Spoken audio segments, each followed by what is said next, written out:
Now I'm going to talk really fast because we have about 15 minutes and we've got about 100 stories to tell. So come around to that side of the table.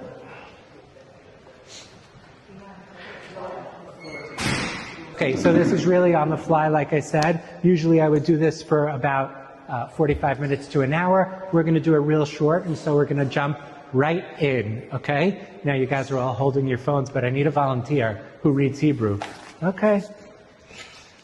Let's go. Okay, very good. Let's start from the line above. Shir. Yeah, very good. Hine. You just read from a scroll that's 2,000 years old. It was found in Cave 11 at Qumran. This is one scroll in our collection of roughly 1,000 manuscripts. Now, some of them are really nicely kept, like this one. Some of them are very, very fragmentary, so very, very small pieces. We have about 25,000 fragments in our collection. The scrolls were found in the Judean desert. Why in the Judean desert, by the way? What? Well, yes. It's not just about the Essenes. Yes, Essenes, no Essenes. That's a big question in the research. And we have documents from before that time period and after that time period. It's about the dry climate. The dry climate helped preserve the leather and the papyrus that our documents are written on. The biggest collection comes from Qumran, okay, which includes the earliest copies that we have of the biblical books, okay? And the earliest ones date to the 3rd century BCE, so roughly 2,300 years ago. And we have copies of all the books of the Bible, except for one, Esther, the book of Esther, does not appear. The scholars debate why not. The Megillah. We don't have Megillat Esther. We have every other book. What about Nehemiah? We have Ezra and Nehemiah, we have, yes. Okay. Very, very rare, but we have. The most popular book, or the most common book, is Psalms, which you just read from. Now, a really cool thing is that these are about 1,000 years earlier than the next copies, okay? The next copies are already at the stage when we're talking about what's called Nusach HaMesorah, or the canonization of the Hebrew Bible, which means at a certain point in time it no longer changes. At this point in time, there are actually differences and changes between the different versions. And so, for example, if we know that the book of Psalms has 150 Psalms, at Qumran we have 157.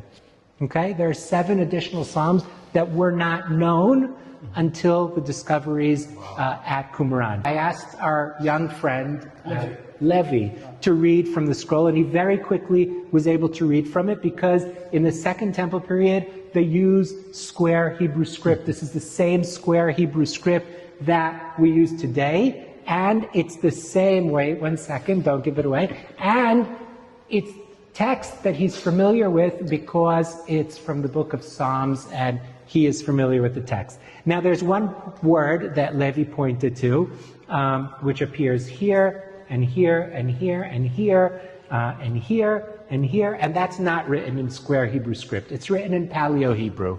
Paleo-Hebrew is the script used to write Hebrew in the First Temple period.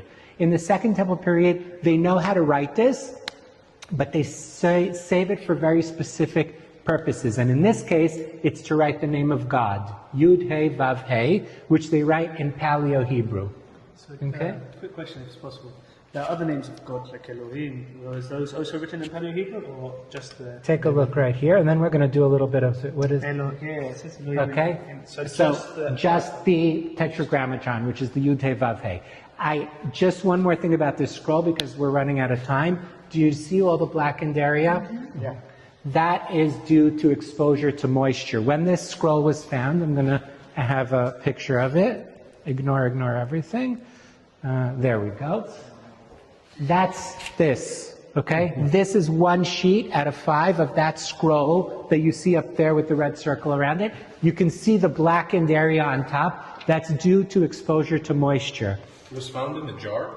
It was not found in a jar. Oh, The only scrolls found in jars were from cave 1. All of the other ones were found scattered on the floors of the caves. Whether they were kept in jars beforehand or not is a question, and it's possible that some were and some weren't. Now I want you to watch the screen. I know you came to see scrolls, but I have to show you a video that's really cool. Yes, we'll talk about that in a minute. So what I want to show you in this video is a compilation of multispectral images that we do here in the studio next door, technology that was adapted by technology of NASA and implemented in order to document the scrolls in the best possible way. And when we do that special imaging, which basically takes the light and divides it up into different wavelengths, you can see here as we focus in on this same section that you're looking at. Shira ma'alot leDavid, hine ma tov u'mana'im shevet achim gam yachad. Stay with the black areas. What happens is the carbon ink, the ink which is based in carbon, reacts to the infrared light. The parchment does not, and it begins to disappear. And now you can see the writing that disappears here because of the damage to the scroll. So even though the scroll is damaged, you can still read the text. Okay, you ready for more challenges? Are there any scrolls in Paleo-Hebrew completely? Yes, there are. We have complete scrolls in Paleo-Hebrew, but only of the 5 books of the Torah. They only would write a complete scroll in Paleo-Hebrew if it was the 5 books of the Torah. The rest of the time it's for specific uses, namely the Tetragrammaton. Now I have another really, really important scroll to show you guys. I'll challenge you, Tal. Okay. This one's a little bit tougher. Okay. See if you can read that. It's really tough. כבד? Kabed. כבד את אמך ואת אביך? No. Yes, et avicha ve'et imcha. Yeah. Respect your father and mother. This is the oldest copy of the 10 Commandments that exists. Wow. Okay? You have here the 10 Commandments in complete form. But there's something really cool about this scroll. While you guys look at it, I'm just going to tell a little bit of a story. The 10 Commandments appears twice in the Hebrew Bible. It appears in the book of Exodus and it appears in the book of Deuteronomy. Okay? And the versions are slightly different. Now, when we take a look at this scroll, it's actually quite interesting because it's merging both versions. So if we take a look at the one from Sefer Shmot, which is Exodus, it says that the reason that we keep the Sabbath is because God worked for 6 days, creating the heavens and the earth, and on the 7th day, He rested. In Deuteronomy, the reason for keeping the Sabbath is remember that you were a slave in Egypt and God took you out of there. Our scroll says the reason that you keep the Sabbath is because you should remember you were a slave in Egypt and God took you out, and because in 6 days God created the heaven and the earth. So it brings both reasons. And what we think this scroll was actually not just a copy of the biblical book, but actually a copy of the 10 Commandments, specifically that was meant to be read out loud and include all of the reasonings behind the commandments. So this is the oldest copy of the 10 Commandments that we have in human history. Yes.